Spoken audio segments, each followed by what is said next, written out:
पापा को मेरे को फ़ोन करके बोलते हैं मेरे पापा को कि आप अपने बच्चे को इस सत्याग्रह से दूर कर लो, नहीं तो ऐसे ऐसे एफआईआर दर्ज होंगे उनके ऊपर कि करियर खराब हो जाएगा। या तो वो लोग हमें पीट के शांत कर देते या हम लोग के द्वारा उनको पीट दिया जाता। तो 11 तारीख को हम लोग सभी को जमा होना है, अपनी एकता अपनी संख्या को दिखाना है कि हम लोग में कितना पावर है। देखने में कभी कभार आता है कि हमारा मुद्दा गायब भी हो चुका है। आज का अखबार में जब खोला गया री एग्जाम तक का शब्द का तक का जिक्र नहीं है। लगातार 17वीं बीपीएससी पुनः परीक्षा को लेकर अब भी मतलब कि 4 बार 5 बार लाठीचार्ज, वाटर कैनन सब कुछ हो चुका है, लेकिन अभ्यर्थी का एक ही मांग अब भी है कि पुनः परीक्षा हो। हमारे साथ कई अभ्यर्थी हम बातचीत करेंगे। पहले तो आपका नाम क्या हुआ? मेरा नाम शुभम शेखर है। अभी प्रशांत जी को जो उठाया गया है, उस दिन हम अमन भाई के साथ, जो अमन भाई पहले दिन से सत्याग्रह बैठे हुए हैं, उनके साथ बैठे हुए थे, उनके साथ ही बैठे हुए थे मंच पे। उनको पहचान गई चूँकि पुलिस, और बोली कि इसको उठाओ, और उनको घसीटते हुए बिल्कुल ले गई पुलिस बहुत बर्बरता तरीके से। पहले तो लात मारा कि भागो सब निकलो, फिर उसका हम नहीं हटे वहाँ से, फिर हम लोगों को घसीटते हुए मेरे को इतना बुरी तरह से घसीटा गया कि देखिए यहाँ पे आप पूरे दाग मतलब कि लगा होगा। और प्लस में यहाँ पे लाठी तो नहीं चला रहे थे इस बार, लेकिन जूते से मार रहे थे। जूता उनका बहुत मजबूत होता है पुलिस का सोल, जूते से मार रहे थे, और मारते हुए एक पैर से मेरे को घसीटते हुए लेके गए हैं, और जाके वो अपने क्या नाम है, पहले पूरा पटना घुमाए, उसके बाद में कौन सा थाना था कोई है, वहाँ पे बंद किया गया हमको और अमन भाई को। और उसके बाद क्या किया गया, से हमको बोला गया कि भैया आप अपने फादर का नंबर दो, पापा का नंबर, ठीक है। तो हमने दे दिया नंबर। उसके बाद पापा को मेरे को फ़ोन करके बोलते हैं मेरे पापा को कि आप अपने बच्चे को इस सत्याग्रह से दूर कर लो, नहीं तो ऐसे ऐसे एफआईआर दर्ज होंगे उनके ऊपर कि करियर खराब हो जाएगा। बताइए, धमकी दे रहे हैं हमारे फादर को, शासन धमकी? हाँ, धमकी दे रही, पुलिस धमकी दे रही है मेरे पापा को कि भैया अपने बच्चे को दूर करो इससे, नहीं तो करियर खराब कर देंगे, इतना एफआईआर लगाएंगे।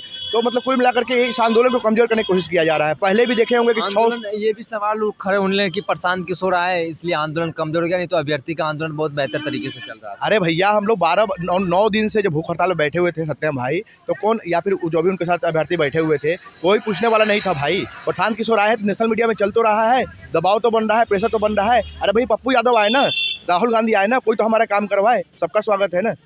हमारे तो कार्य कर रहे हैं, हमारी तो मांग को पूरा करने के लिए लड़ रहे हैं, उसमें क्या दिक्कत है किसी को? ऐसे भी वो पॉलिटिशियन है, राजनेता है, तो उनका हक है हमारे लड़ना। वो अपना काम कर रहे हैं, वो अपने हक का कार्य कर रहे हैं, उसमें कोई दिक्कत नहीं है। लगातार क्या कहेंगे आप लोग अपनी मांगों को लेकर? अब आगे का जो है ये जो स्वरूप है इसका कैसा लेने वाला है? अभी तो विद्यार्थी यहाँ पे कम भी हैं।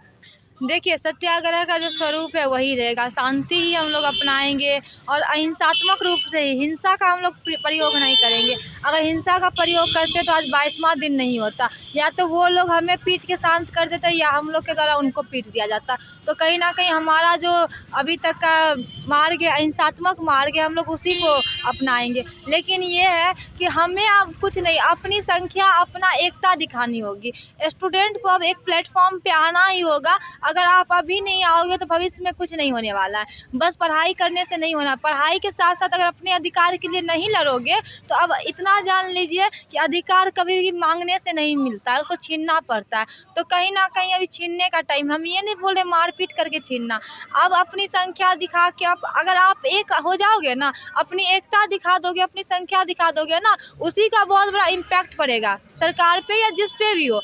और जहाँ तक बात होती है कोई राजनीतिक पार्टी का, तो हमारे द्वारा तो सभी को आह्वान किया गया था, सभी को आमंत्रित किया गया था कि आइए, हमारी बातों को सुनिए, हमारे जो मांग है उनको सुनिए।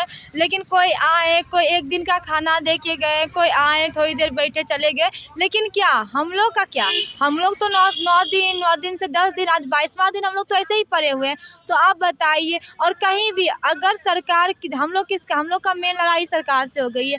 कभी भी जब सरकार से लड़ाई होती है तो उसके लिए विपक्ष का थोड़ा बहुत साथ लेना जरूरी होता है। सरकार हमसे, जो राजतंत्र होती थी उसमें भी प्रजा से मिलते थे। हम लोग का क्या मांग था? 5 स्टूडेंट से मुख्यमंत्री मिल ले, हम लोग का यही मांग था ना। री एग्जाम जो भी था, जो भी प्रोसेस था, जो भी था वो तो उसको साइड कीजिए। 5 स्टूडेंट से पहले आप मिल लीजिए, हमारी बातों को सुनिए। लेकिन हमारा द्वारा ये भी मांग जो रखा गया था उसको भी स्वीकार नहीं किया गया। क्या नाम हुआ आपका? खुशी कुमारी। खुशी, आगे आप लोगों की क्या रणनीति है? 11 तारीख को हम लोग सभी को जमा होना है, अपनी एकता अपनी संख्या को दिखाना है कि हम लोग में कितना पावर है। तो बस अब हम लोग सब स्टूडेंट से रिक्वेस्ट कर रहे हैं, प्लीज़ 11 तारीख के लिए आप लोग तैयार रहिए और 11 तारीख को आइए। जिस तरह आप लोग जेपी गोलंबर पे अपनी संख्या दिखाए थे, उससे भी 2-3 गुना ज़्यादा संख्या का आप ज़रूरत है। तो 11 तारीख के लिए सभी लोग तैयार रहिए। देखिए, ये तमाम तस्वीर हम आपको दिखाने की कोशिश करें। ये गर्दनी बाग की अभी जो स्थिति है, ये तमाम तस्वीर है आपके सामने में। ये यहाँ पे तमाम अभ्यर्थी ये यहाँ पे अभी भी डटे हुए हैं अपनी मांगों को लेकर। लगातार तमाम तस्वीर देखिए, ये यहाँ पे एक शिक्षक है, ये गर्दनी बाग से ही लाइव क्लास यहाँ पे वो ले रहे हैं। तो तमाम तस्वीर आपके स्क्रीन पर है कि किस तरीके से 17वीं बीपीएससी परीक्षा को लेकर लगातार अपनी मांगों को लेकर लगातार जो है अभ्यर्थी वो यहाँ पे डटे हुए हैं। तमाम तस्वीर है आपके सामने में, अभ्यर्थी हैं आप? हम नहीं है यहाँ पे आए हुए हैं सपोर्ट या किस लिए, देखने के लिए? प्रेस से हैं हम। प्रेस से, अच्छा ठीक। लगातार क्या कहेंगे? लगातार एक्चुअली काफ़ी थका हूँ, नहीं बोल सकते। नहीं बोल सकते। I am sorry for that. ठीक, ओके। तो तमाम तस्वीर हम आपको दिखा रहे थे कि किस तरीके से गर्दनी बाग की जो ये धरना स्थल है, अपनी मांगों को लेकर लगातार बैठे हुए हैं। क्या कहेंगे? लगातार आप लोग यहाँ पे डटे हुए हैं, अभी भी डटे हुए हैं। बस एक ही मांग है शुरू से ही, फर्स्ट डे से, कि री एग्ज़ाम करवाया जाए फिर से, उसी लेकर हम लोग। मेरा अमित। कहाँ सेंटर था? मेरा दरभंगा सेंटर था, हम बेगूसराय से परीक्षा पुनः मांग वही है। पुनः मांग शुरू से वही है, और जब तक यहाँ है और जब तक मांग पूरी नहीं होती तब तक ये सत्याग्रह चलते रहेगा और यहीं पे चलते रहेगा। आगे की रणनीति क्या है? रणनीति सब चल ही रही है। आप तो देख ही रहे धीरे धीरे कि क्या सब हो रहा है। पहले सत्याग्रह किया गया था, फिर जाके प्रोटेस्ट किया गया था, फिर गांधी मैदान गए थे हम, फिर यहाँ आ गए। और ये गर्दनी बाग जो है हम लोग का सत्याग्रह स्थल है, इसको गंगोत्री अब नाम दे दिया गया है। गंगोत्री नाम, ठीक है। और अब ये मौन सत्याग्रह हो गया है, साइलेंट हो। पहले हम लोग नाराबाजी करते थे, पहले 10 दिन नाराबाजी किए हैं सरकार के लिए और आयोग के लिए। अब मौन सत्याग्रह चलेगा। क्या? देखिए, जिस प्रकार से हमारा आज 22वां दिन है सभी अभ्यर्थियों का, और हमारी मांगें अभी तक सुनी नहीं गई हैं, बहुत राजनीति हो रही है। देखने में कभी कभार आता है कि हमारा मुद्दा गायब भी हो चुका है। आज का अखबार भी जब खोला गया, री एग्ज़ाम तक का शब्द का तक जिक्र नहीं है। इसको लेकर मुझे चिंता हो रही है, परंतु फिर भी जो मुद्दा आ रहा है वो हाई कोर्ट में हमारा चला गया है, ठीक है। और हाई कोर्ट के माध्यम से अपेक्षा है कि हमारा जो है मुद्दा सुना जाएगा और न्याय होगा। आप लोगों के ऊपर ये भी कहा गया कि आंदोलन बहुत बेहतर तरीके से चल रहा था। प्रशांत किशोर के आने से विपक्ष सवाल खड़े कर रहे हैं कि प्रशांत किशोर के आने से पूरी आंदोलन जो है ध्वस्त हो गई है। इसके ऊपर एक आप अभ्यर्थी हैं, आपकी क्या प्रतिक्रिया, क्या सोच है? देखिए, जो लोग कह रहे हैं, कहने वाला कौन है वो महत्वपूर्ण है। अगर कहने वाले ने शिक्षार्थियों के लिए कुछ करा होता, उनके लिए आवाज़ उठाई होती, उनके साथ आकर, तो और ज़्यादा बेहतर होता। परंतु जो व्यक्ति खड़ा हुआ, ठीक है, साथ में आए, उनके लिए उनका स्वागत है। परंतु जो पॉलिटिकाइजेशन हो रहा है, उनकी वजह से जो मुद्दा थोड़ा सा दब गया है, वो भी हमको मंजूर नहीं है। तो हमारा मतलब कहना ये है कि जब तक हमारा मुद्दा चलता रहेगा, चाहे किसी की वजह से चल रहा हो, हम समर्थन करेंगे, और जिसकी वजह से मुद्दा नहीं चल रहा होगा, दब जाएगा, हम समर्थन नहीं करेंगे। आगे आप लोग ये चलता रहेगा? बिल्कुल, सत्याग्रह अनिश्चितकालीन चलता रहेगा, ठीक है।